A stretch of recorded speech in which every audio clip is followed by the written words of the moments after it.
Good evening, everyone. Welcome to this last panel of today. This panel will be mainly in English, so I will try to speak slowly. Hope you can understand me. We have four distinguished panelists, starting with Manuel Herz, Clara Lecadet, and Simon Turner. The fourth person, unfortunately, is not here today, Alexander Hausmann. So what I will try to do is start by giving a general background to the panel. Then I will give a very short summary of the presentations of the three panelists. And then I will raise some general issues for them to discuss. So I will not give them individual questions. I will raise it as a general question, and I will have like 8 and 10 minutes to answer. And we go on to the next theme, and finally I'll bring it back to you, hopefully, for some questions. Yeah, that's how we plan to do it. So to start,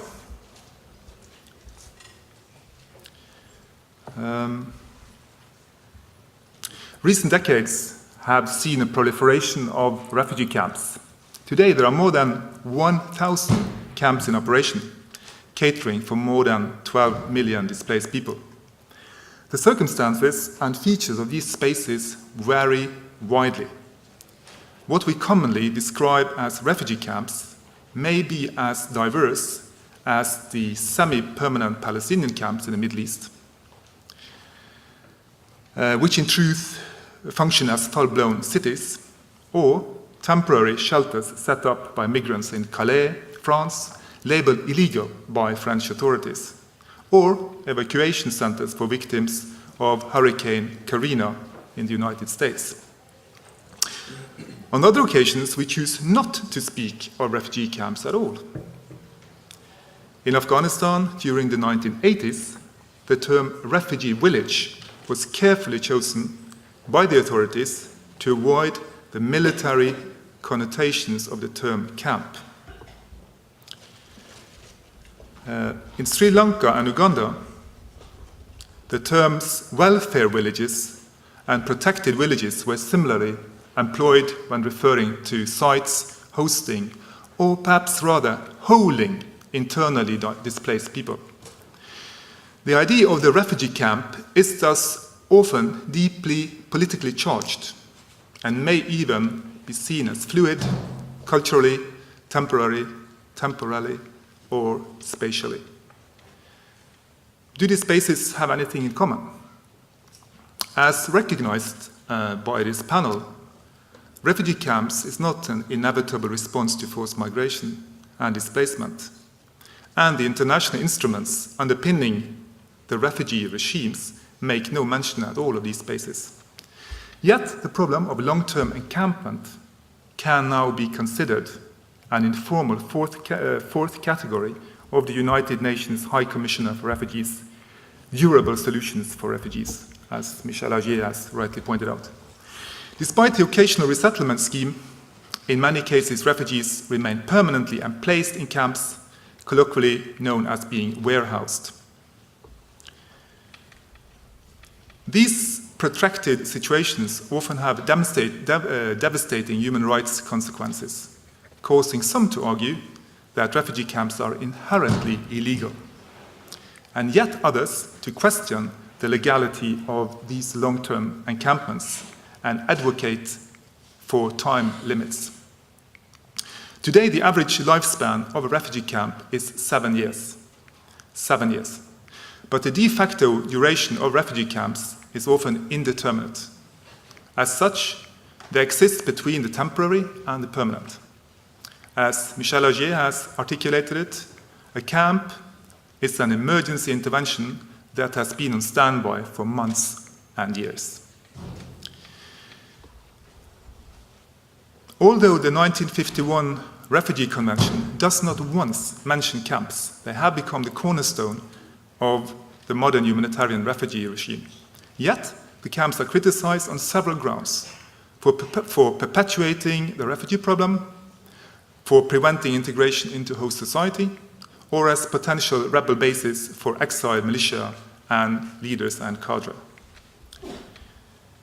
The sheer number of camps and the conditions in many of them has prompted the development of new concepts to theorize the refugee camps as either liminal, disciplinary, or exclusive spaces.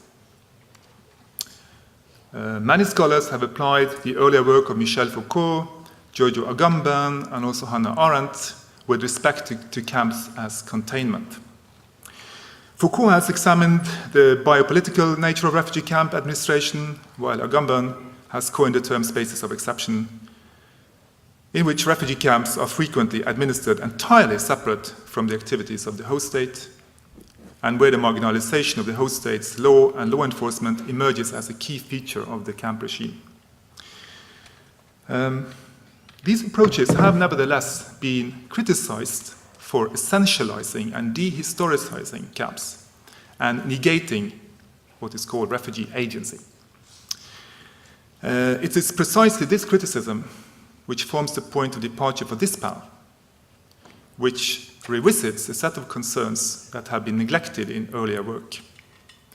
So this panel's main concern is refugee camps and their ambiguity, and whether camps can be seen as sort of hybrid spaces where state and non-state actors compete for power and influence, or as humanitarian spaces managing subalterns, or as temporal spaces where subjects reimagine home and reinvent community. Or are the camps indeed all these at the same time? In this panel, the four authors engage with the emerging critique of the humanitarian management of refugees, first and most eloquently presented by Michel Agier. Camps are part and parcel of the humanitarian regime, whose main aim is to manage all types of unwanted, itinerant, and irregular populations. The camp's extraterritoriality grants its administrators wide discretionary powers. Jennifer Hindman, a well-known refugee scholar, has even referred to camps as sites of neo-colonial power relations. These organizations, with the UNHCR at the front, exert direct power over individuals and their situation, a power described by Barbara Harrer-Bond as to lie at the heart of encampment. In the recently published Oxford Handbook of Refugee and Migration Studies, Oliver Bakewell defines encampment in this way: as a policy which requires refugees to live in a designated area set aside for the exclusive use of refugees, unless they have gained specific permission to live elsewhere. Now to the papers. These four papers in this panel, maybe we just present three of them, we'll see, with one missing. These four papers, they examine encampment in different settings and different regions and countries. There's one from the Middle East, Algeria. There are two from Africa, Tanzania and Benin, and one from Southeast Asia, Thailand. I'll try to make a brief, quick summary of these of the arguments. Okay, to start with Manuel Herz's critical examination of what he calls the inside of camps for displaced Sahrawi refugees, displaced from Western Sahara. Located in the remote and inhospitable part of Algeria, the self-administered Sahrawi camps are politically semi-autonomous. The residents benefit from regional mobility, from work migration, remittances, and quality schooling, quality education. This is further underlined by the complex local economy, combining barter, food aid, and a free market economy. While most of the residents live in clay and brick huts, the claim of return to Sahara, to Western Sahara, remains visible as tents, temporary and mobile infrastructure, as well as cultural expressions signaling return. However, it is the temporality's sort of flip side, permanence, that according to Manuel Herz is the most striking, and where the Sahrawi nation is built in exile in lieu of a political solution. Yet this camp, a self-administered city camp, more than anything else, enables, he claims, a kind of a hyper-urban lifestyle and ethos. So opposed to the criticism of camps, Herz argues that the Sahrawi demonstrate how encampment under certain conditions can become a sort of emancipatory proto-state, and where, to quote him, the future Sahrawi state is prefigured. If we leave now the paper of Hosman, who is not here, and go to Clara Lecadet's study, that's a very interesting study of the Agamé, I don't know how you pronounce it, Agamé camp in Benin, starting from 2005. The camp is catering for Togolese refugees, some of them with a militant past. Unable to return, and without being granted refugee status in Benin, they were demanding resettlement. The refugees in Agame rapidly built a political organization in the camp and demanded an elected leadership, something that led to conflict with the camp administration and the UNHCR. Still, the complex, sort of sophisticated and very democratic election process established what amounted to what she calls a refugee government. And this refugee government, to some degree, challenges or contradicts the notion of humanitarian government, coined by Michelsen. However, the role of UNHCR and other NGOs meant that a form of hybrid government emerged, one where the UNHCR is able to assert its power and influence both candidates and elections by playing on rivalry between political groups. They also undermine and delay initiatives. They play on rivalry, or they annul activities, or try to stop them by referring to the need for communalism, or insisting that committees should be representative of the whole refugee community. They have to have old, disabled, women, and so on. As Lecadet shows, the conflicts are often moved outside of the camps, as this was the only way they could become visible outside sort of confined space of the camp. In most cases, the protests were directed against the UNHCR, thus both sort of contesting its power and demanding more or better services. They are, like she points out, not then revolutionary protests, but as Lecadet shows, rather demands for dialogue. Similar protests are seen in many camps in many countries, the Sudan, Kenya, Dadaab camp was mentioned, and more generally, such protests is an expression of a growing political awareness in the camps, and she thinks a collective response to humanitarian government. In the end, the Agame camp was closed in 2013, following an agreement between Togo, Benin, and the UNHCR. So this meant that this short-lived kind of political experiment in refugee government came to an end, and most refugees returned to Benin after their refugee status was finally denied. Coming finally to Simon Turner's Tanzania example, he explains how humanitarianism is only possible, he claims, if the refugee is a pure victim without history and agency. Only such victims are worthy of help, mainly through a set of sort of therapeutic interventions meant to empower, dignify, and preserve the culture and traditions of what collectively can be interpreted as some kind of anti-politics machine. Although well-intended, the initiatives collectively seek to control refugees and subdue all forms of camp politics, regardless of how mundane or seemingly harmless. Indeed, this is also a reflection of Tanzania's strict ban on any type of politics inside camps. To this end, the UNHCR and NGO staff make every effort to keep troublemakers out and elect women instead, who seemingly also embody the desirable apolitical communal ideals. Any activist actually is a potential troublemaker. The political groupings in the camp also have to navigate the changing Tanzanian discourse that in the 1970s they outlawed ethnicity, couldn't use it, and in the 1990s they permitted it. So he also describes how these two main political parties are changing their strategies based on this changing official Tanzanian policy. Coming to his maybe most important point, Turner shows how internal camp politics shifts in accordance with that of host society, and lead him to conclude that the camp is both depoliticized and hyper-politicized. Both depoliticized and hyper-politicized. The latter points point to the fact that any activity can be interpreted in political terms.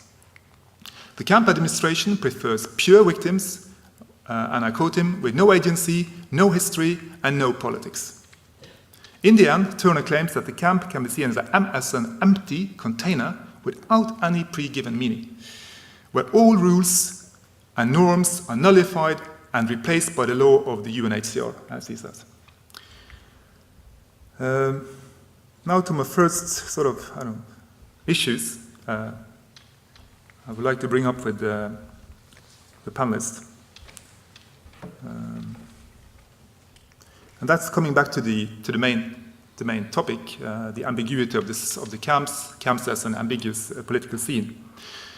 I think all these examples, we see very clearly that camps are ambiguous. They are ambiguous in their management, the way they are controlled, or they could be self-managed, in their functions. Some of them function as a proto-state, some function as an ethno-political base, like the case of Horstman, who is not here today, from Thailand. They are ambiguous in their composition. They could be ethnic, it could be religious, it could be political. They are ambiguous in their layout. Some are city camps, some are agglomeration of tents and houses. We also have tented camps. And often in these cases, the management is hybrid. There's a hybrid management of the camp, which also have been described as hybrid sovereignties by some scholars, where many agencies, state and non-state, they compete for control of the camp. And we see that in many of the examples.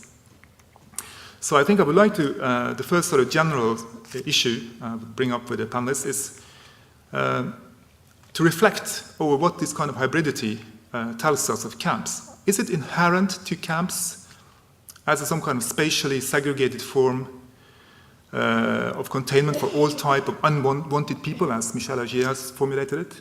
Or is it, as claimed by Turner, Simon, an empty container void of pre-given meaning? And I'd also like you to discuss where would you locate this ambiguity in your own work. Of course, you will also have a chance to raise other parts of your work, but we'll start with the ambiguity of the camps. And I'll first give the word to Manuel, and then Clara, and then you have around 10 minutes, maybe a little bit less. Thank you. Thank you for the invitation, Michel, and thank you for the very nice summary of the text. The question of ambiguity is not so ambiguous, I think, in my case. If we look at the question of ambiguity in regards to politics, without wanting to jump to conclusions, the answer seems quite obvious. The camps, in the case of the Sahrawi camps in the southwest of Algeria, are very consciously a political space. They were set up and they are run and they are managed as political project. The ambiguity is maybe more in the question of how this politics is being executed, is being exercised, and what kind of, I don't know if one can say that, what kind of results, what kind of product, what kind of effects the political nature of the spaces of the camps have. But we'll come to that. Maybe a few words about the situation in general. I don't know if everybody's familiar with the situation of the Western Sahara. It was a Spanish colony until the mid-70s. It was then kind of, let's say, liberated on the deathbed of Franco. But almost as a gentleman's agreement, Morocco invaded as soon as the last Spanish soldier had left. And until today, Morocco occupies 3/4 of the country, having had a guerrilla warfare with the Sahrawis, with the local population who has had to flee in the 1970s across the border to Algeria. The camps themselves, and maybe you can bring that image, today look more or less like several of the camps that we've visited so far today. They're different, obviously, but they're immediately recognizable as camps, as refugee camps. We see the tents, we see the, let's say, low development or seemingly low development. We see a relatively sparse density. There's ample space, there's lots of space. It's in a quite inhospitable climate, 55 degrees in the summer, in the shadow. And so since 40 years, the Sahrawis have lived there in 4 or 5 camps. This is El Ayoun, there's Mara, there's Dakhla, there's Rabouni. But even though they look quite similar to many of the camps that we've seen today, I believe that there's a few things that really stand out. And if, for example, we drive from El Ayoun to Rabouni, to this other camp, we leave El Ayoun, and after a kilometer or so, we pass something that is very familiar to anybody who has been to a refugee camp, and that is a checkpoint. And the checkpoint controls who has access to the camps and who is not allowed to have access to the camps. But what is very different in this case is who stands at the checkpoint. It is neither UNHCR nor is it Algerian soldiers, but it is Sahrawis themselves.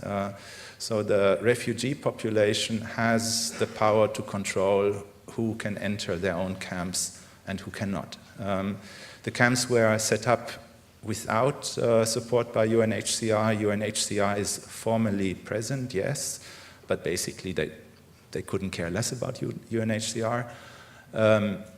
They don't play a really active role. Neither do NGOs. There's very few NGOs present in the camps. It is mostly run and administered by the local Sahrawi population.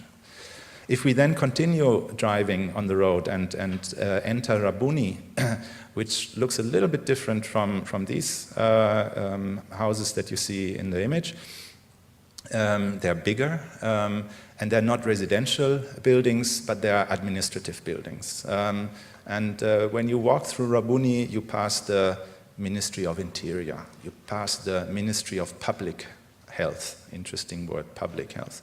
You pass the National Archive, the National Museum of Defense. You pass the Ministry of Defense. And all of them are institutions, ministerial, political institutions, where the Sahrawis represent themselves through a government that is elected, more or less elected, let's say, and where a whole kind of political system was set up to administer and govern this society in exile. And this is quite unique. I think it's probably the only case of a camp as, let's say, a national capital in exile, governing itself, setting up its own rules. There's even a driving law and driving school in the camps, and it's different driving laws from the Algerian driving laws. The political takes place on the very grand scale of a national project, but it takes place also in a, let's say, relatively small scale of the everyday. In order to kind of assess this, research this, document this, I went there with a group of students and group of researchers, consciously, let's say, taking away the, or trying to bypass certain prejudiced notion that circle around the discourse of camps, as, for example, protection, as, for example, dystopia, and so on. But looking at very typical activities of everyday life, urban activities. How do the refugees work? How do the refugees do recreational activities? How do they learn? How do they move about? And what kind of spaces are created by these everyday activities? And there maybe another kind of ambiguity comes up that on the one hand is very utilitarian, but everything is let's say overloaded with the dimension of the political. I don't want to go into detail now, but the kind of the decorations in the interior of the houses signify a demand of return. The theater plays that the school students enact also have this political demand, and it goes even to the architectural detail of how the roof is assembled and how the window frames are kind of designed.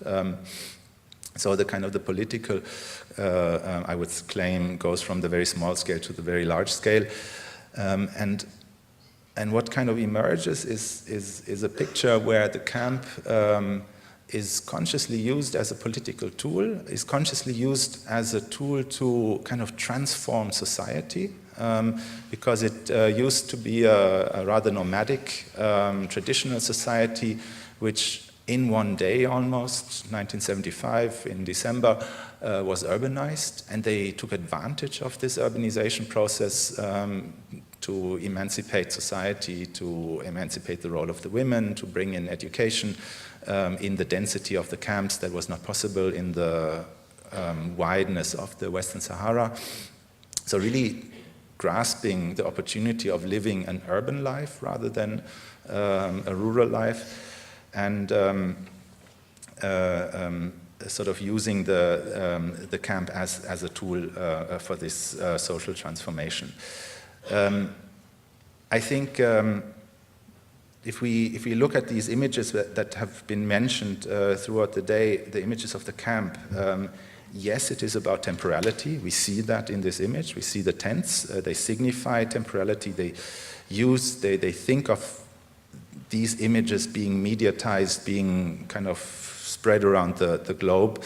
So everybody knows immediately when he sees this or she sees this image that it's something that should not persist. But this camp is not a site of dystopia, nor is it a site of salvation. I think Agamben would be slightly disappointed if he were to travel to the Sahrawi camps.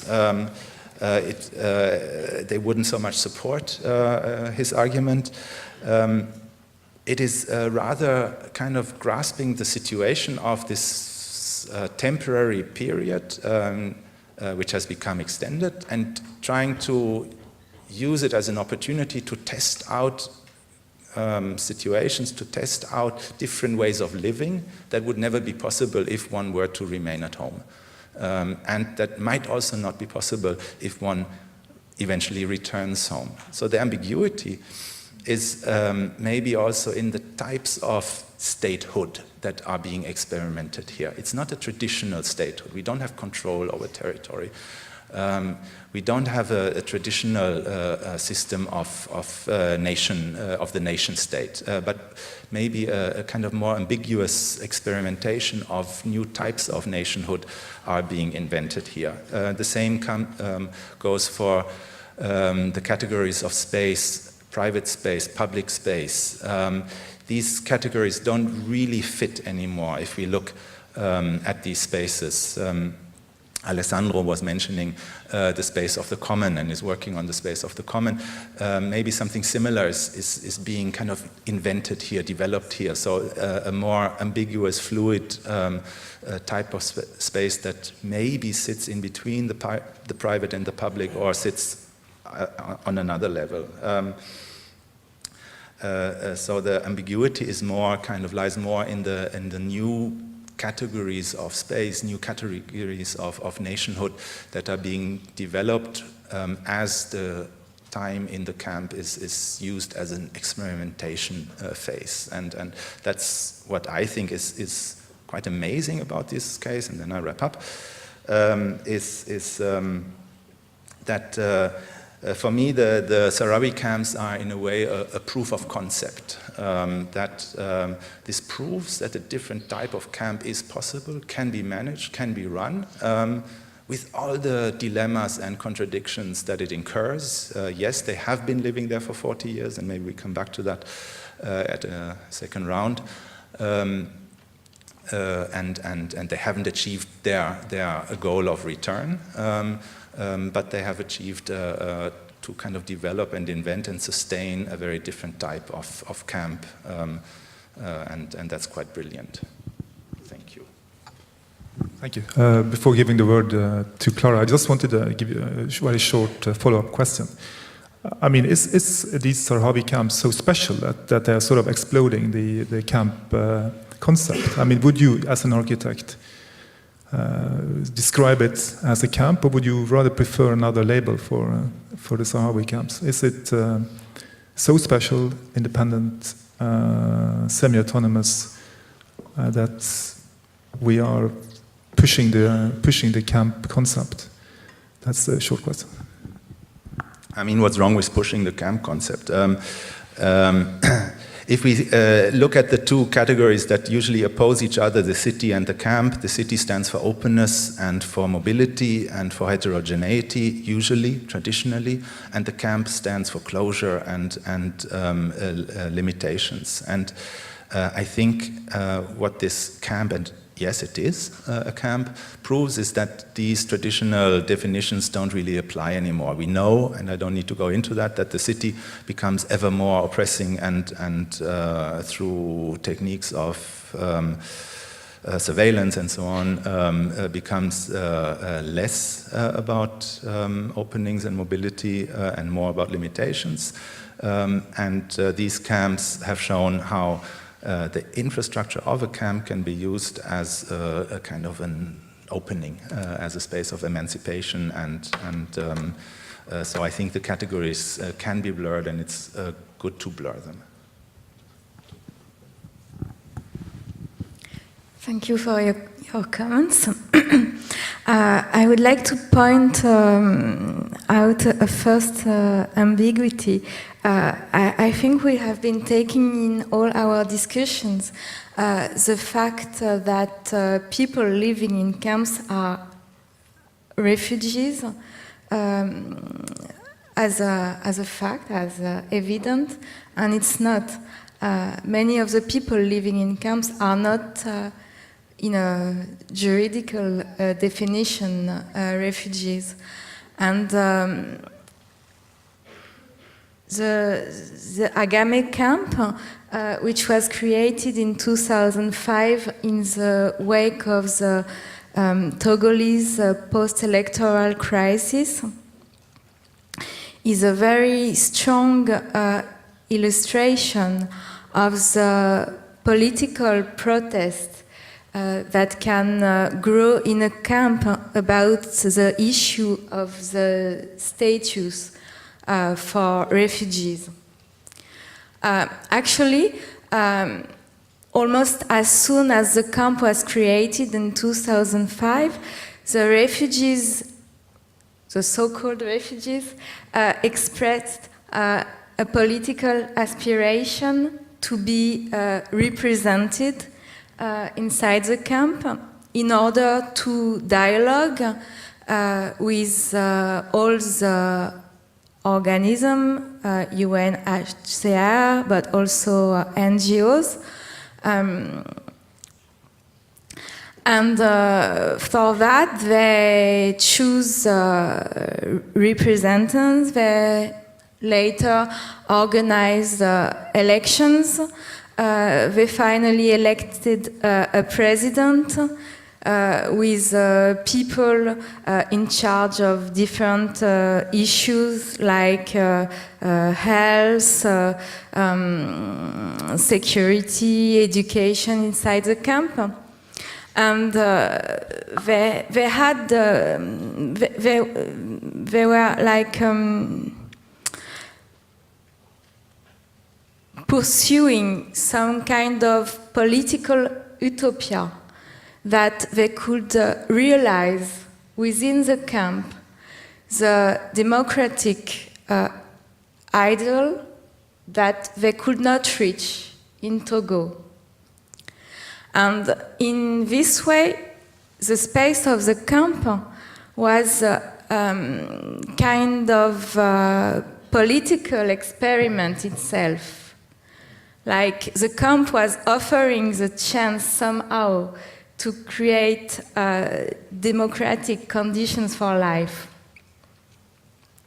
But this political aspiration for representation and participation was very, very rapidly confronted with humanitarian policy of UNHCR.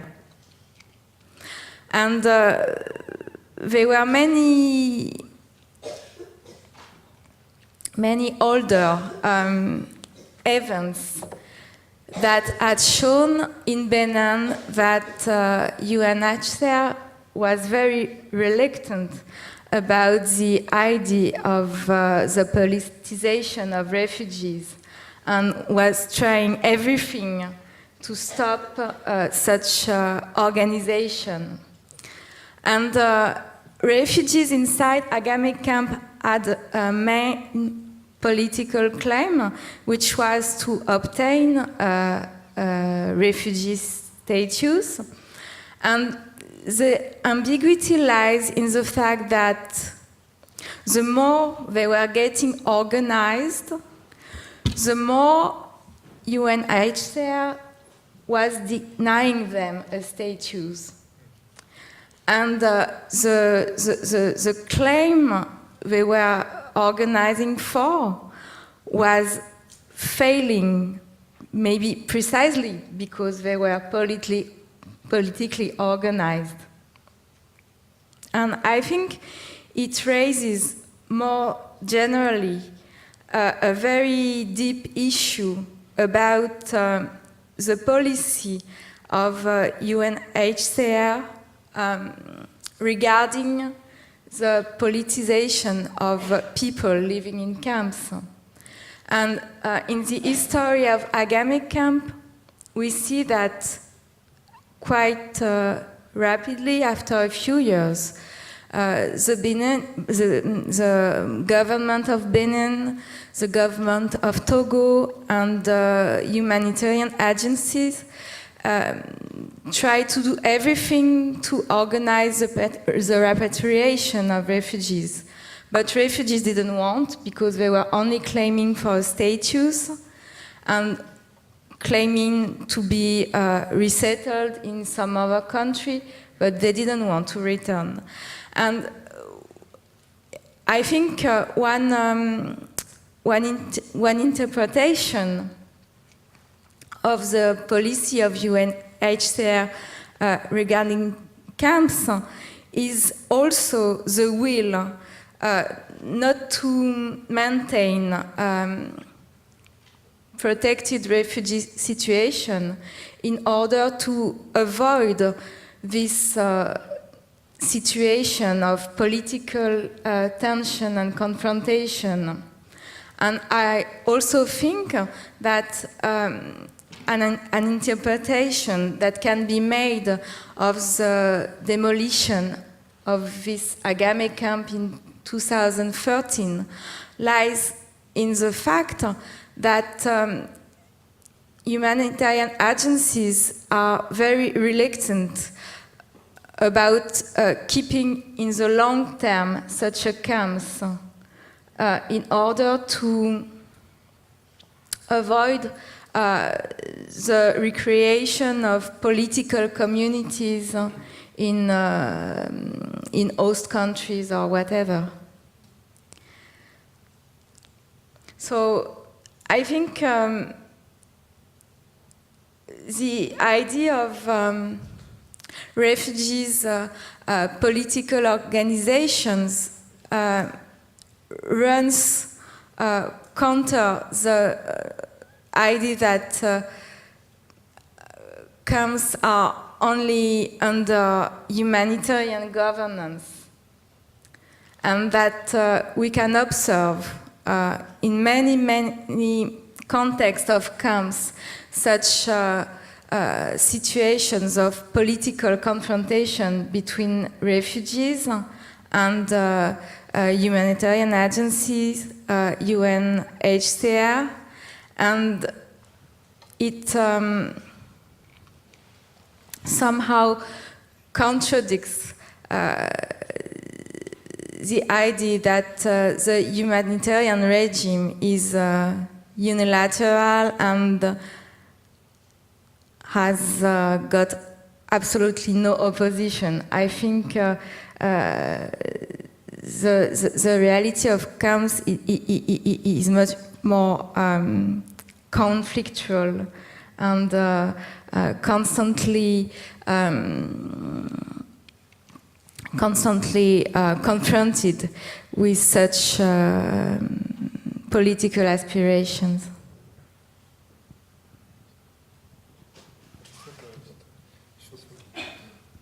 Okay, thank you very much. I just wonder, since I'm not that acquainted with Africa, how unique is this Agame case? We know that African countries may even ban politics in camps. If you go in Lebanon, there's which I know best, there's politics is inside every camp. And we have political leaders, we have many factions like shown by Sari Hanafi, Hamas is present, Fatah Islam, strange, and political groupings.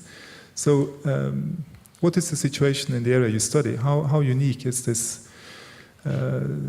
this experiment of political self-organization, and why was it so important to bring it down?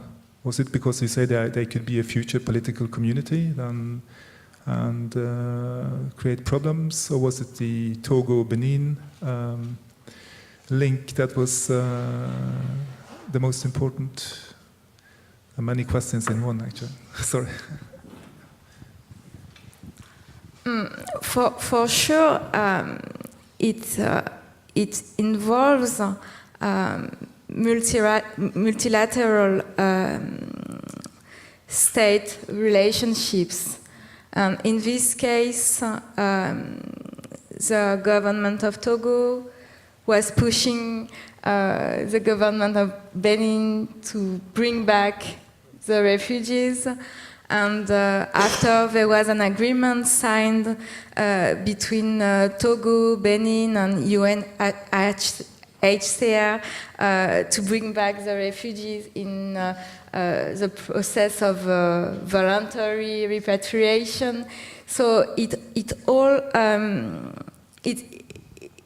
on a scene which is very much about political international relationships, and the place for refugees politics is of course very narrow, and we could say very secondary. But still, there were a lot of demonstrations, both within the camp and in Cotonou, in front of the building of UNHCR. And I think it's probably the major threat that the demonstrations are becoming so big, both in the camp and outside the camps, that it adds to the political landscape of the country another source of political trouble. And I guess in this way, states and UNHCR are acting at the same level and pursuing the same kind of goals. Can I start with a counter's question? How are we doing for time, and will you be asking more questions? Because I've been prepared that you will ask a question about the anti-politics machine later on. Okay, then I won't say everything right now. I'll hide some of it. Because you did provoke me by mentioning this thing about the depoliticized and hyper-politicized, and about me claiming that the refugee camps are empty containers. And I'd like, of course, to modify that, but I'll do that in the next round. Of course, my camp is full of ambiguities, although, as you see from this lovely picture, it looks like very much like a classic camp. And I think what I've tried to do is to say it depends on how you view the camp, and I wish I had been organized enough to send some more pictures, but if you imagine the pictures that Jansen put on earlier, that's the other view you can have of the camp. So you can see it from the bird's eye view that we have here, or you can see it from the street level of the people hanging out in bars and video clubs and so on and so forth. And I think this is the kind of ambiguity that I'm struggling with, and I don't have a final answer, but I think you have to see the camp from both sides. So on the one hand, you see the camp as this state of exception, as outside the law. I mean, this is not under normal Tanzanian jurisdiction. It's under special jurisdiction of the Ministry of Home Affairs, I think it is. And then it's very top-down, it's very bureaucratic. These people have been told exactly where to build their blindes, as they're called, on their plots, and where to build their pit latrines at a certain distance from the blindes, etc., etc. You can see this is not something where people have very much to say in life. But you also see the crisscrossing of paths going across the camp and out of the camp, where people go to the bush and dig the soil and work for Tanzanians and actually catch minibuses and go off to Dar es Salaam and Mwanza and do other things. So life goes on in the camp. People do business, they're creative, they do theatre, music, so on, they get married, they fight, they do politics. All of this orders the camp. And actually, what you can't see from this picture is that parts of the camp are wealthy, belong to one political party, and other parts are poor and belong to another political party. And if you happen to be the wrong place at the wrong time of day, you might get killed if you belong to one party and not the other. So the camp is structured in many other ways than the nice, neat lines of what this Danish architect, who said he loved building camps, has planned. So how does it differ from the city? And I think this is what I'm struggling with, this ambiguity. Is this like a city or is it something else? And this is what we're all talking about. And Mbembe said yesterday, actually, when reading your book, it sounds like a nice place to be in a camp. And I think this is what we're also trying to show here.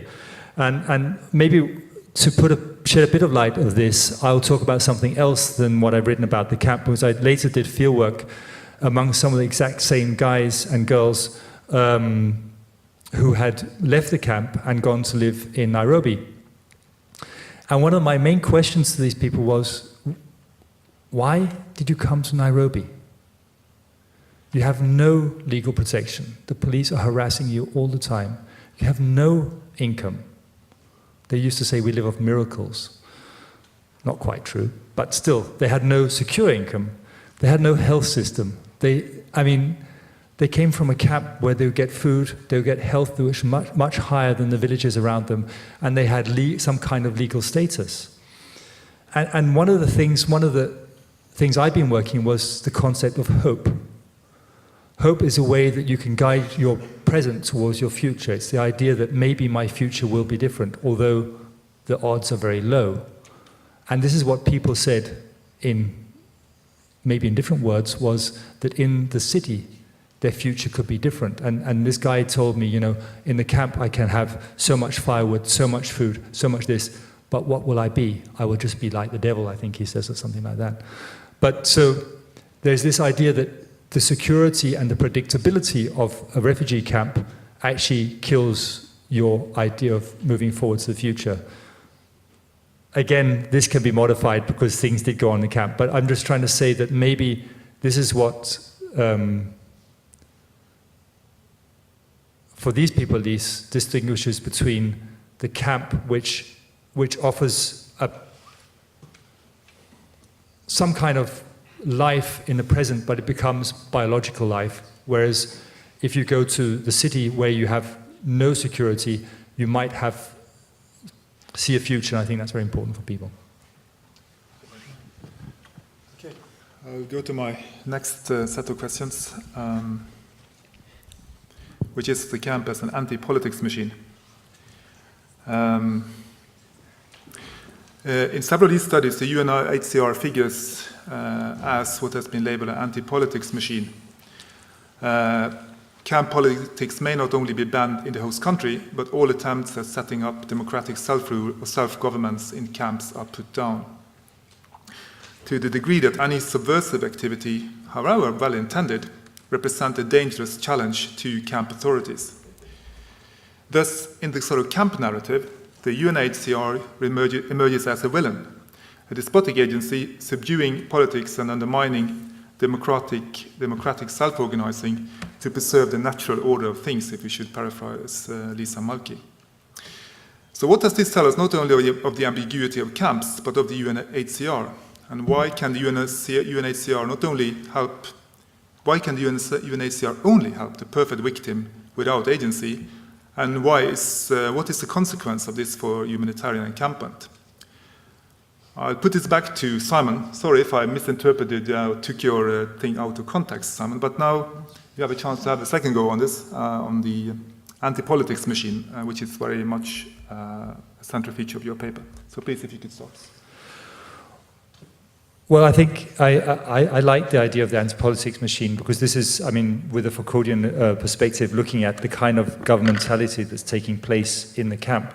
This will to empower, which becomes more or less therapeutic. The idea that the refugees must have lost their cultural bearings because they have fled across borders. This is also the, sort of the idea of the national order of things that has been disturbed. So this was what the NGOs would tell me. These people are also not only affected because they are traumatized because of losing their cultural bearings, but also they become, they get the so-called dependency syndrome. They become apathetic, and therefore we need to help them. We need to set these programs in movement.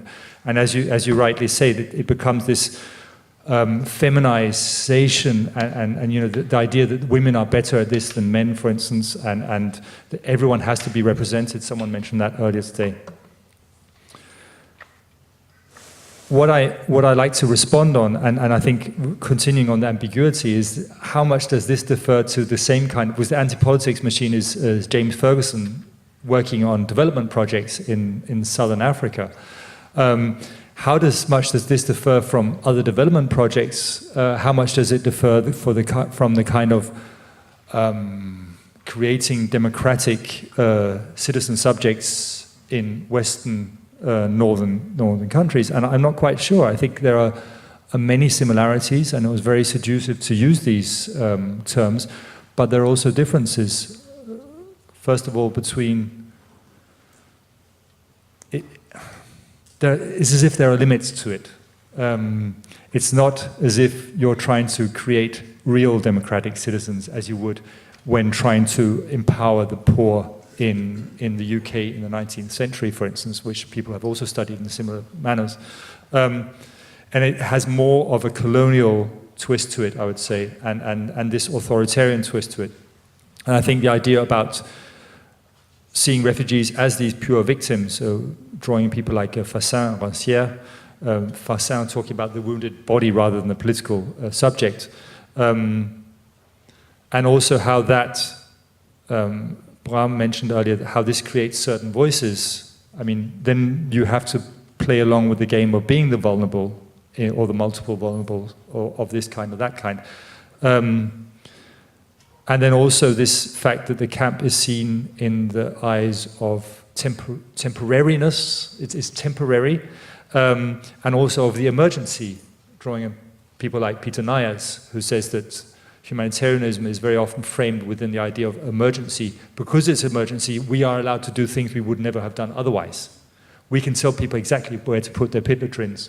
We can force them to take foster children into their homes, or voluntarily. And so on. So I think there is, and again, I'm struggling with this. How much does it resemble other ways of governmentality, and how much is it unique? Where are the limits? And that brings me to my next point about the depoliticization and hyperpoliticization, and this idea of the empty container, because I think the camp is at once depoliticized through this process. And politics is not only banned by the the government of Tanzania, which has this very sort of negative power, you were not allowed to do that, otherwise we'll put you in prison kind of thing.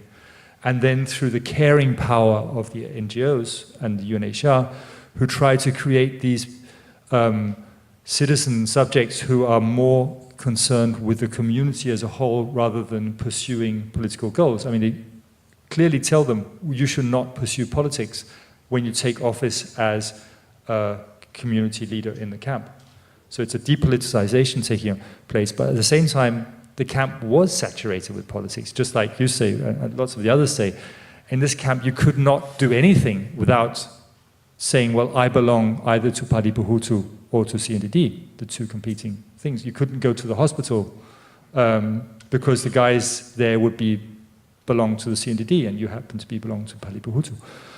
And I think one of the reasons I argue this is because the camp is at the same time, also mentioned in other papers here, this base of possibilities. It is also, to some degree, it is true that the cultural norms, the history and so on is broken to some degree. It is a new place that, as you mentioned, has been urbanized overnight. People came here, something completely new skills, new modes of operating have emerged. And this gives a possibility, at least for some people, to create new identities, to create new political subjectivities. There's a certain plasticity to the way you can create yourself. But again, I think we should again, modifying myself, I think we should watch out how far we should push that, this idea of it being completely empty, because of course they bring with them history, they bring with them politics and power and so on. So although it changes in the camp, it is still CNDD, it's still Party Hutu who are operating across the border, who happen to dominate the camp, and who, monopolize everything basically.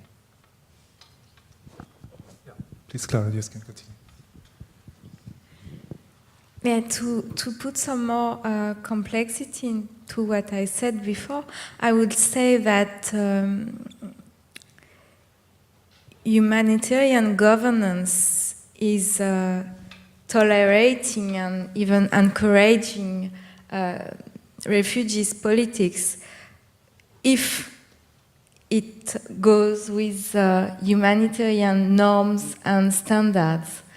And it's very weird to observe in some camps I've seen in Togo that humanitarian governance can break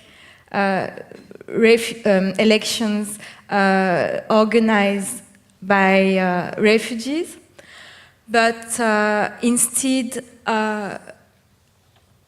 propose to refugees to organize themselves into commissions that are respecting the humanitarian categories, which means commission for women, commission for young people, commission for disabled people, commission for old people.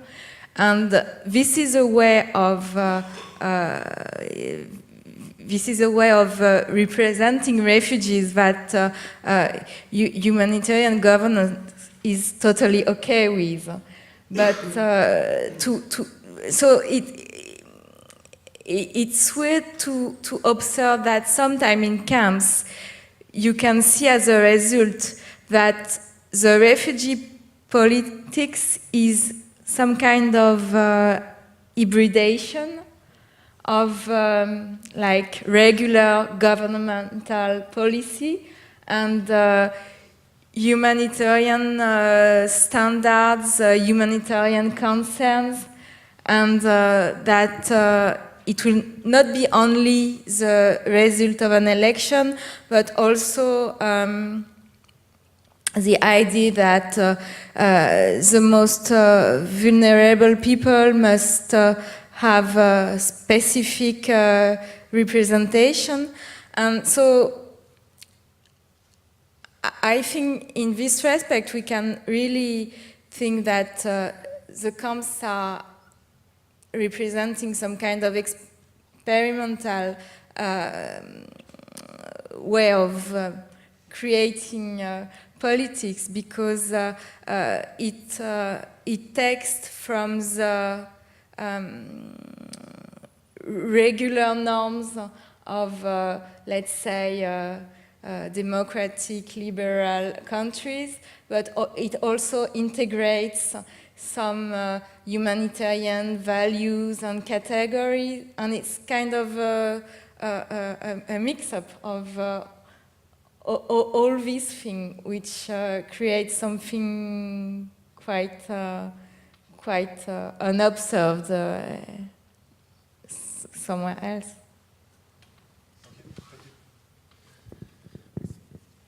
I think I more or less answered these issues about the camp as a anti-politics machine and maybe humanitarianism a bit in my first answer, so I think I'll pass on that. Humanitarianism doesn't really apply, if I would claim, to the case of the Sahrawis, because the international humanitarian regime is not so present there, is not shaping the camps, at least we can say. I just want to have a short follow-up to you. Is it now that we have to start to study the UNHCR, really, and that we have taken the camp studies as far as we can at this point? I mean, why is the UNHCR so hell-bent on controlling camps, do you think? I mean, why is every political activity a challenge? Is it out of weakness, or is it because of the need of order? I mean, this comes out of your papers, but I mean, is it now a time to study the organizations like UNHCR? Could start with you, Simon. Yes. That's the answer. No, actually, this is when I came home from the camps, I realized this is something I would have loved to have done much more. Also to see the ambiguity among the staff, the difference between the kind of policies that are coming from Geneva and then the lived reality of staff in the camps. I remember talking to a protection officer himself from Zimbabwe, saying that obviously these people in the camps are political. And he remembered the good old days of the frontline states where ANC and SWAPO would be hosted and be political, and obviously so. And so there's a whole, these people are also working within a geopolitical background where it is also, it's not, we should watch out not just to accuse UNHCR for this situation they're in. It's also because the Tanzanian government no way wants to be accused of this being a place where Hutu rebels are training, which they did.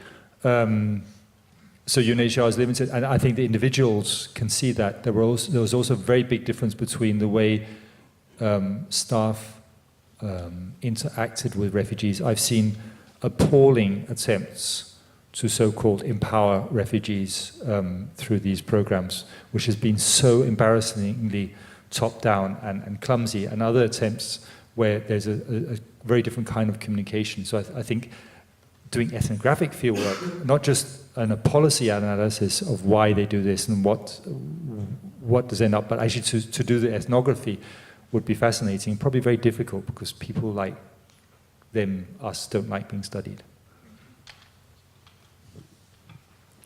Yes, I think the interaction between UNHCR and refugees is something like a blind spot, and it's very difficult to investigate about it because there is obviously no official UNHCR policy about the way politics in the camps should be dealt with. And so I think, as Simon said, that there is a big difference between the way the issue may be dealt with in Geneva and the way every camp administrator deals with these issues in the everyday life of camps. And I've seen myself in Togo some reports made by administrators who say, who write, okay, there was a meeting yesterday between refugees, and they say they will organize election, and if it's not working, they will put fire in the camp, and we have to stop this election anyhow, because after it will be a big mess, and so I think administrators are somehow documenting these things, but they do it also in a very pragmatic way, because I think it's day after day that they see how the situations can be handled or not, and if there should be strong action against it or not. And I think what happens on the field is, of course, much more complex and subtle than only telling about the official position of UNHCR trying to stop any political protestation within camps. You want to comment on this? Of course, the UNHCR, as you say, is not present in your example, but you have the political groupings. How do you see the political? You are an architect, so for you it might look a bit different, but. Yeah, I mean, you're right regarding the role of the UNHCR. With the risk of completely simplifying it and banalizing it, looking at my case, one could conclude that it's better if UNHCR is not involved, and the refugees can do it very well themselves. But of course, it's much more complex than that. But if I would kidnap this question a little bit, and you raised the issue of the role of architecture, I think there you, rather than studying the role of the UNHCR, maybe it's interesting actually to study the role of architecture in the case of the camps, and the role of the discipline of the planner. Why am I doing this? I'm an architect, I'm a practicing architect, I have an office and so on. And kind of what do I see when I go to these places? One thing, just to mention maybe two issues. One thing that I found extremely fascinating, I mentioned this earlier in a conversation over lunch, the camps started 40 years ago. In a situation, there were 4 camps that were absolutely identical. The same group of people, very homogeneous, ethnical, cultural group of people in flight, same economical situation between all the families. They settled in 4 camps. The camps are 10, 15 kilometers away from each other. Absolutely the same climate, the same topography, the same local situation, the same water, access to water, and so on and so on. The camps started with the identical distribution of tents. They were set up and they were upgraded and so on. And after 40 years, if you go to the 4 or 5 camps, they are absolutely different from each other. So for me as an urbanist, what is quite fascinating is how difference emerges in a situation that is where the starting conditions are absolutely identical or as identical as it gets.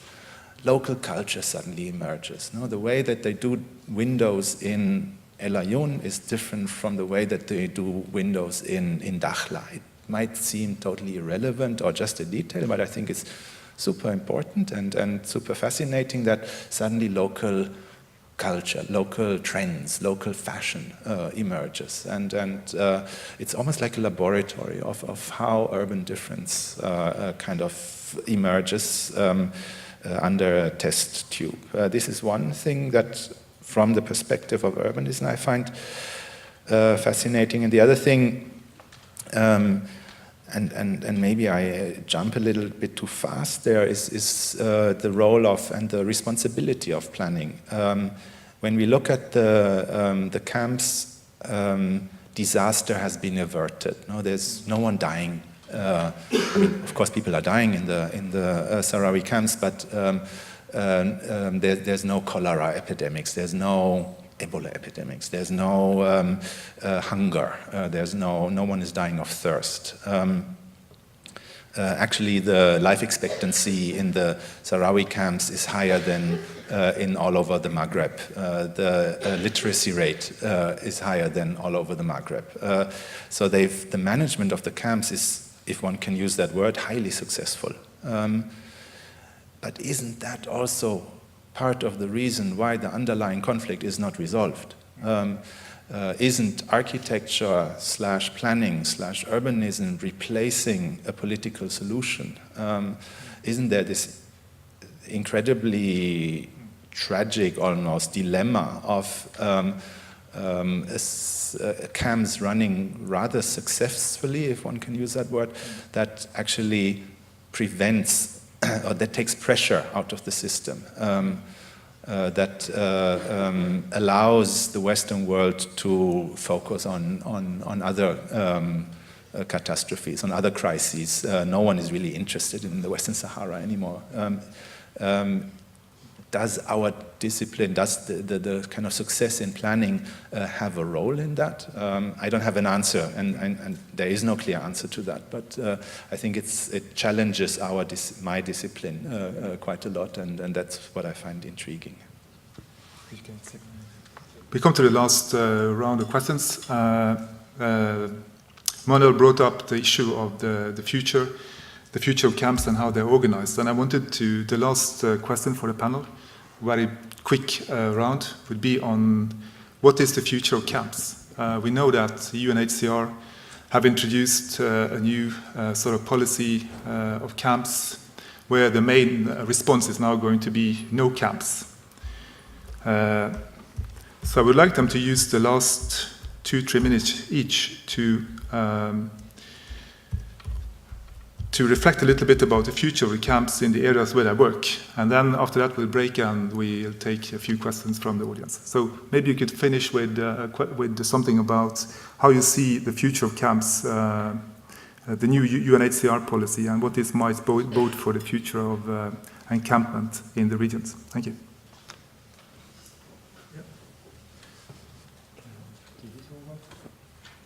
Yes. I can only get. This is just mere guesswork. This is nothing I've researched, and it's based on what has been talked about earlier today as well. But I think it's very important. In Mbembe, I'm not that good at French, but he seems to say towards the end that maybe this kind of biopolitics is going beyond this sort of idea of encampment as something spatial out there, but actually is something we can do through the body. Molecular governmentality or something like that. That sounds strange, but I think it somehow relates to if we do go, someone also mentioned it earlier today, that if we do go beyond camps, how then do we control populations, individuals who do not belong within the sort of nation-state order of things? And would that be an advantage or not? Of course, there are many reasons why it works well when people just mingle into cities and so on. I have an example myself. But there is also the idea of visibility and invisibility, which has been mentioned a couple of times, which I think is very important. Because the camps are at once very invisible. It's about putting people away out of sight so we don't have to deal with them. But they also become visible to humanitarian governance. They become visible in the sense that the Palestinian case is probably the most important there, that they can become a political voice in themselves. So they do give some kind of visibility as they are, and I'll just stop there. From what I have seen, I would say that UNHCR has got quite strong and voluntarist policy to avoid the multiplication of protected refugee situations. And in that perspective, the notion of emergency and crisis is maybe more stressed on than ever, It means UNHCR will open camps, certainly, but in a way that won't last. That's what I would say. But of course, it's very difficult to project. Okay, thank you. Finally, to Manuel. Yeah, I cannot say much more. I think, and it would be totally absurd if suddenly an architect is arguing for camps. It sounds cynical, maybe, but if we would imagine the story of the Sahrawis as rural, settled, distributed over a large region, they would not have achieved this kind of political structure and vocalization that they have. So they've really managed to use the camps as an engine. Okay, thank you very much. I think we'll try to take a few questions from the audience. Please, any questions from, okay, Mr. Hanafi? Thank you so much. My feeling that camp as a subject is so broad. Like I imagine that doing a workshop on city, for instance, because the difference between Manuel camp and your camp, I mean, it's a huge. And I don't know if you are Manuel, if you are familiar with the work of Elena Fedian Qasmi. I mean, she did a lot of work on Sahrawi camps, and she criticized those who idealize the camps. So you have interest to read her. And my main comment when I was so glad to hear what I heard from you. However, you have a question you don't raise while you do you analyze these camps. That how come these camps after 30 years, 40 years, still not integrated in its environment? Why Sahrawi is very restricted to go and to work in Algerian cities, and in fact, I would say this camps is really very particular in a sense that it was a lot of political support to Polisario and Cuba, for instance. Many of these medical doctors, engineers you find in these camps are graduated from Cuba. So it's you have a countries protect them and care for them. So yeah, but I mean, my main issue that in fact, yes, it looks like really like a rural city. Fine, but we should always harass this space to say how come this space is still not integrated socially, economically, empowering these people with the notion of citizenship. These people without citizenship for 2-3 generations so far. So all this question, I think you should integrate it while you think the habitat. No.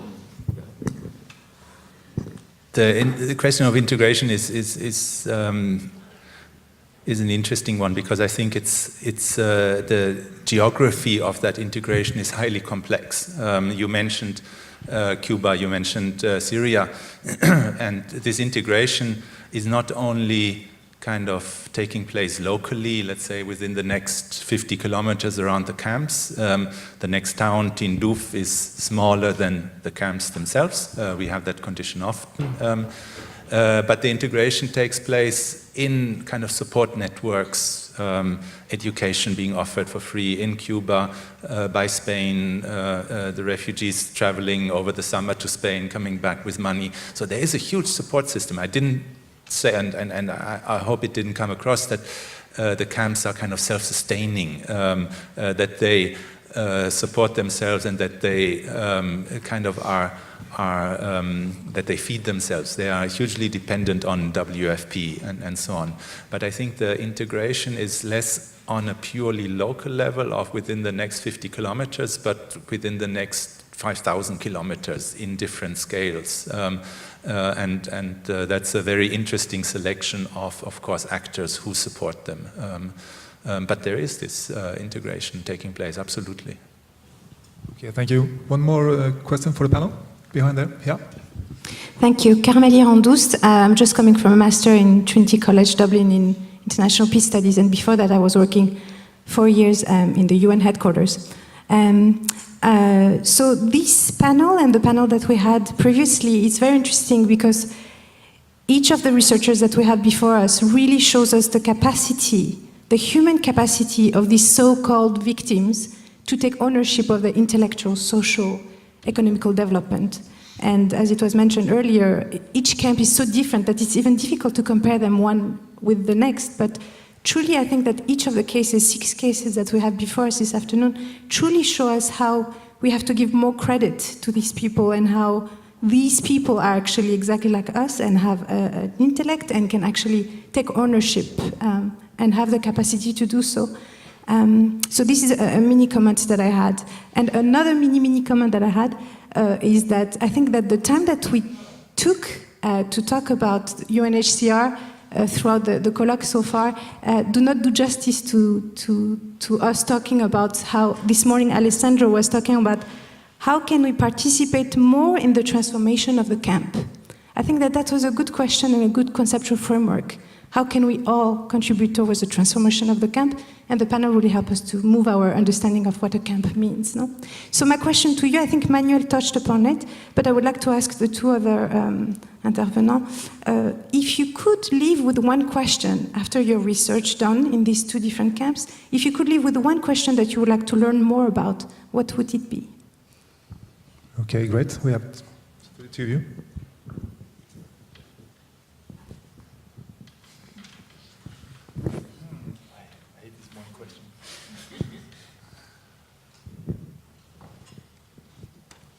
I think actually it would go back to understanding the UNHCR, or not the UNHCR, but the government of the camp. And I just want to comment a bit about what you said about how we can transform the camp. And I think usually I shy away from these questions saying I'm just an academic, I just study things as they are and don't have solutions. And I think, I'll still keep that shield. But I think as much as I'm criticizing the UNHCR for depoliticizing the camp and saying, well, these people do have a capacity to organize themselves, the kind of politics that they're organizing in the camp are not very nice. They're organizing, and we have to respect that, and so on and so forth. But it's not the kind of politics that we necessarily sympathize with. So, yeah, that's why I shy away from it usually.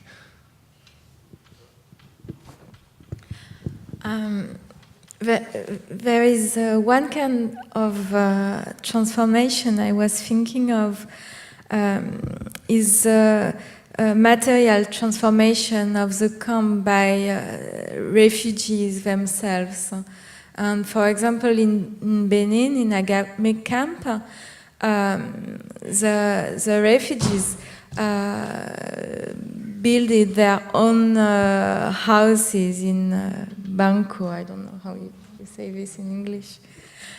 It means they replace themselves the tents initially given by UNHCR that were like falling apart by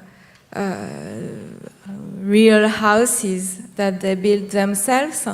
And building these houses was in another way a very strong political claim, because in the same time UNHCR was stepping back from the governance of the camp. So building houses was a way of telling that they were staying here and that they were occupying and and becoming real inhabitants of the land. So I think it's maybe also another way of seeing what can be political in the camp. Maybe, yeah, it's just to reflect with you about this relation between the camp and the absence of politics in some camps. Because I guess the origin of the camp, in fact, it originates to evacuate from politics. Because the camps actually are the place that should protect people escaping from, most of the time, war, or escaping definitely from politics. When politics collapse, so there is, some situations, and therefore, I guess, and this is why I'm thinking with you, I think it's rather paradoxical to ask the UN to have, to somehow to politicize the space, because actually what they should grant it is the fact that you are in a space, you're escaping from a situation where politics creates violence, and you're escaping from that and you want to have a safe haven. And therefore, this is, in a way, maybe at least the naive beginning of having a safe haven where where people can just be protected. So in that sense, I also will be careful when we have, in fact, we are all interested, therefore, in any case, to understand how politics re-enter into this. And this is expressed very well, I don't know, very much in that sense, UNHCR, but the relation between Palestinian refugees and UNRWA, it explains this complexity, because this is constantly, somehow UNRWA is blamed because it doesn't have any political role, and doesn't have a political role by mandate, so that they only, in fact, offer services. But at the same time, if Israel in the last years were saying, forget about UNRWA, you have UNHCR, of course, the idea would be to give up UNRWA as specifically being for a Palestinian, and therefore Palestinians will say, no, we want UNRWA to be there.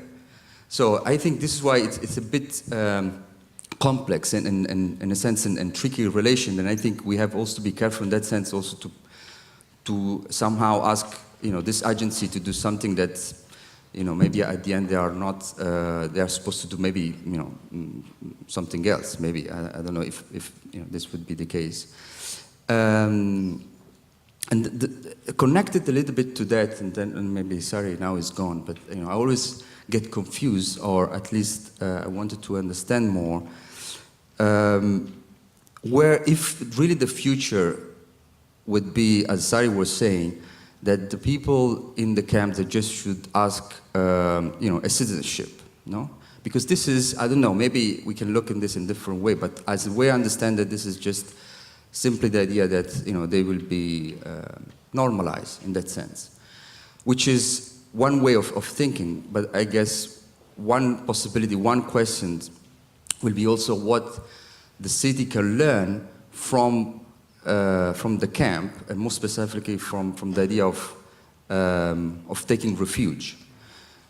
Because as we have now, the idea of more as an architect, and how these rights are translated into the space, so that citizenship means your political relation to the city that is mainly manifested partially through a public square, for example, a space in which, in a way, the rights of a citizen have their own representation. So if we make this question, or reverse this question as a refuge, the question would be, what could be a society, what could be, therefore, a camp, that instead of expressing this through a public space, express this to the very idea of refuge. Because something that, for example, I would like to criticize about the idea of city today and about the idea of citizenship, it actually doesn't provide any refuge. We are just sending back people to die. We are at this level. And for me, I'm not sure if, the desire should be that, these people should ask citizenship to a place that is based on, killing people every day. This is what we are basically doing. In that sense, reversing the question would mean, is there a possibility in which we can build a society and a city that is based on the notion of absolute refuge? If somebody needs help, you cannot look at the documents, in the middle of the sea. Okay, thank you. I think we'll take that with the last question too, and then we'll do a last round on comments. Thank you very much, Alessandro. Yeah. Hi, good afternoon. My name is Isabelle Saint-Saëns, and I'm with the Migrop Network. I try to be very brief. My question stems from what Clara Lecadet said at the end of her intervention about UNHCR being involved in camps in times of crisis and urgencies, and that these camps would not last for very long. And I was wondering if we couldn't say that these kind of camps are, for example, what has been talked about these last months or this last year after a wave of deathly shipwrecks in the Mediterranean with several hundreds people dead, and there were indignation and a sense of urgency and crisis, and there were widely a talk about urgency corridors, but these were not clearly defined. And if you listen to some, for example, members of the Italian government, you can have the impression that these urgency corridors are the same that, for example, camps in Northern Africa, which is exactly the same kind of solution which emerged 10 years, 11 years ago, which was the beginning of the externalization policy, the Blair Project, camps in Northern Africa or even farther, by which European governments got rid of the obligation which were theirs, blah, blah, blah, and camps which were, of course, managed by UNHCR and IOM. So do you think it's this kind of solution you were referring to? Okay, thank you. I think we just finished with the last round of comments. We could start with Simon if you want, and then we'll do the last round, and then... I'm not sure I got the last question, but I think it was directed to you, Clara, was it? The last question? It was more general, but okay. Okay, You pick up maybe on Alessandro's if you like instead, maybe more closer to your topic. I agree that asylum originally is the idea of escaping from politics. You would go to the church and therefore you were away from the political level, and this is what it's all about. But I think it's also... And again, I don't have the solution, because the problem then is you do create these people who are bare life, who are simply biological beings that need protection. They just need a roof over their head and healthy food. And to point back to the question about integration and the tragedy in some ways of your camps, that they're working, but they're not integrated. I would reverse that and say, well, their solution is not to be integrated. Their solution is exactly to remain non-integrated, because they want to return. They want a political solution. We can disagree with their politics, but they want to go back and have their political demands, I guess. And this is certainly the case with the Hutu refugees I was working with. They wanted to overturn the Tutsi government as they saw it and take power. So for them, becoming integrated into Tanzanian society, whether as citizens, whether as this or that, was not an option. And they would actually, you could say, police the camp in the sense of trying to force people to remain in the camp. They didn't want people to go and settle in the villages or in Dar es Salaam or in Nairobi. They wanted them to remain, as Makika says, the purity of exile. They wanted them to remain in this place where they remained outside of everything, so that they could return back. So it's all very complicated. Okay, thank you. Yeah, I think to answer Alessandro's question, the interaction between UNHCR and refugees is extremely complex and ambiguous. And the fact itself that refugees are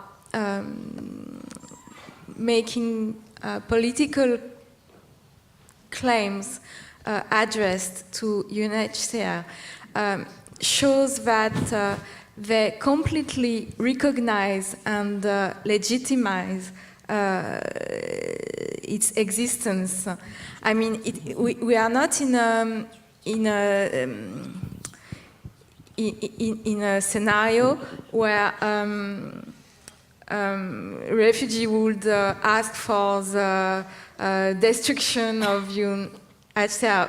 It's the opposite, actually. They are asking for more protection, which means that still, even if they criticize the role of UNHCR, even if they are not happy with their treatment, they recognize it as a very important resource in their quest. And so, I mean, in one way, the political claim itself is a proof of the importance and the relevancy of UNHCR for refugees. Et Madame Saint-Saëns, est-ce que vous pourriez répéter la question en français parce que je ne suis pas bien sûre de l'avoir comprise? Donc c'est peut-être moi qui ai mal compris aussi par rapport à ce que vous disiez à la fin de votre intervention, que le HCR ne s'investirait plus que dans des situations de crise et d'urgence, dans des camps qui n'étaient pas appelés à durer très longtemps.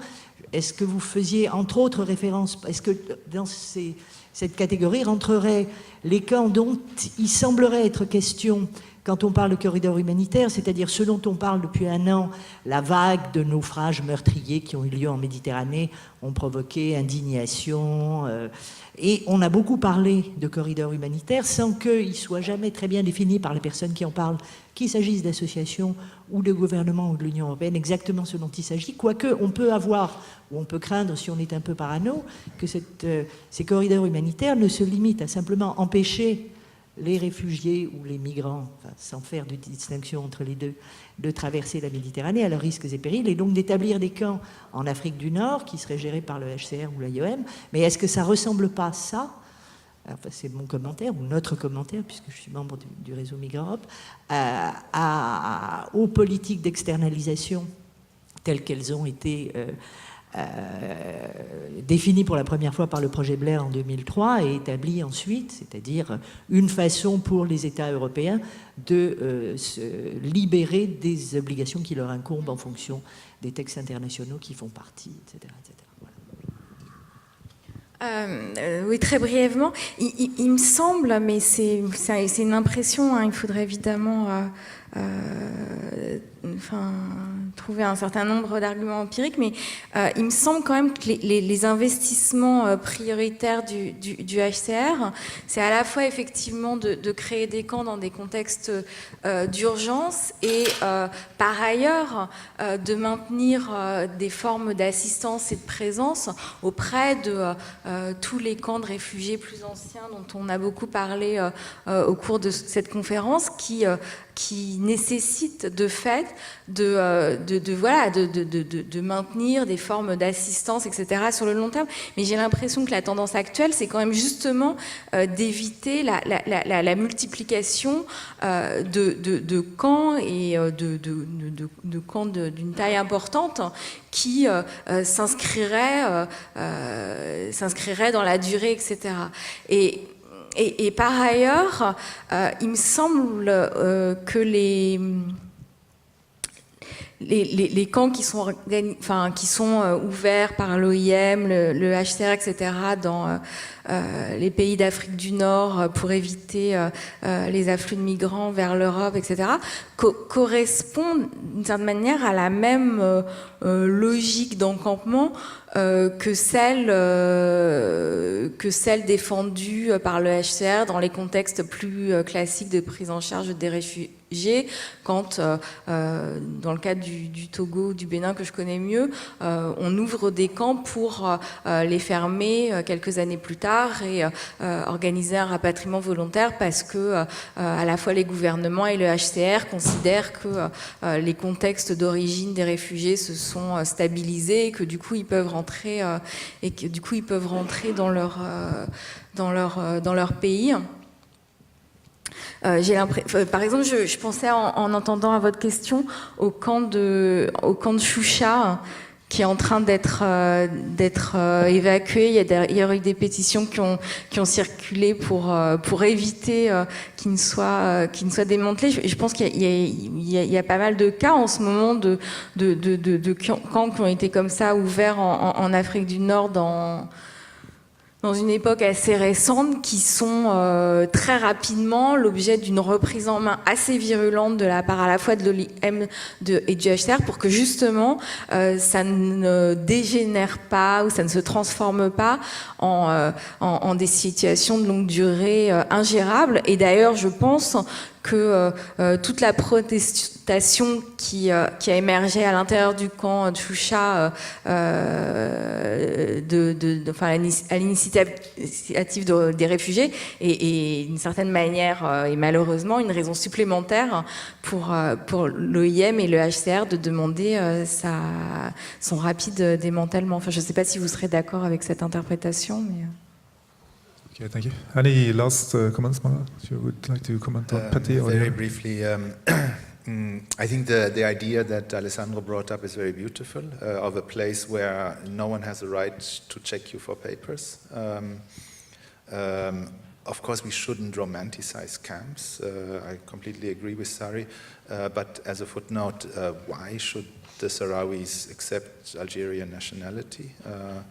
But the idea that of the kind of Alessandro is maybe almost like a biblical idea, the city of refuge, where no one has a right to kind of ask you for papers. But the question is whether the cities today are probably the least of places where this is possible. And the question is it the camps? Maybe, maybe not. It's an open one. Okay, thank you very much. Thank you to the panel. Thank you to the audience. See you tomorrow, hopefully. Bye-bye.